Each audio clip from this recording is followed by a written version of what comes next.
H1, we have a clarification of Councillor Jim Collard's delegation on the IB program. So I could call on Superintendent Stainsby, please. Thank you, Chair Mays. Just to clarify, in the package provided by Councillor Jim Collard last week, or at the last board meeting, pages 25 to 29 made reference to an agreement or contract between the town and the DSBN. We have not currently signed an agreement regarding the recruitment of international students with the town, and if and when we do so, it would be a contract that's produced by our staff through the international department within DSBN. Thank you. Thank you, Superintendent Stainsby. Any questions of clarification for Mr. Stainsby?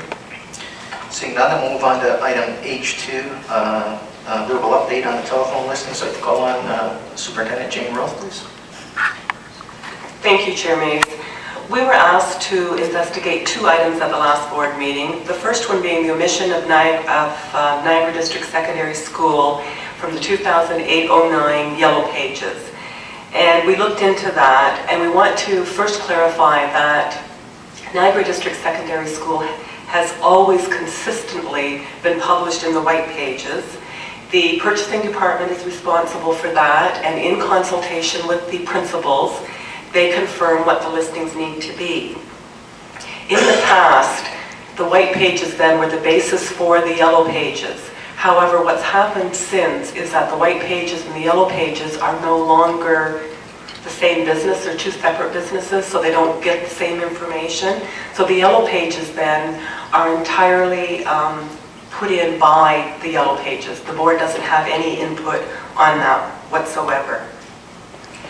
In August of 2008, it was brought to our attention that for 2008-09, Niagara District Secondary School was missing from the Yellow Pages. We contacted them, and they advised us that they would rectify the problem with the 2009-10 listing, which should be out in July, and they sent us a letter of apology for the error.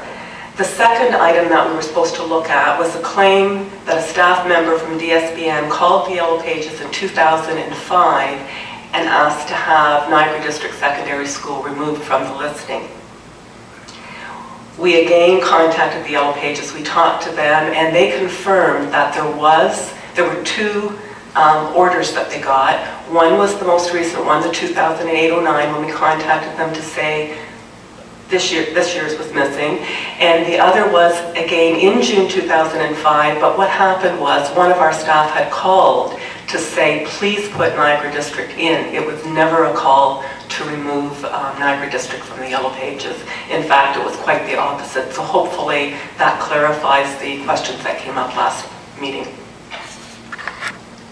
Thank you, Superintendent Roth. Any questions or clarification for Jane?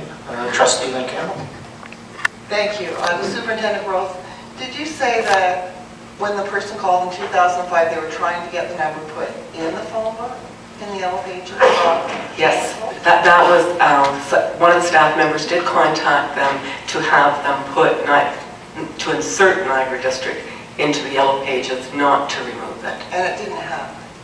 No, again, that was their error, and because we don't have any control over that, all we can do is ask them to do things for us, but at the end of the day, it's up to them and their staff to make sure that it happens, and it didn't.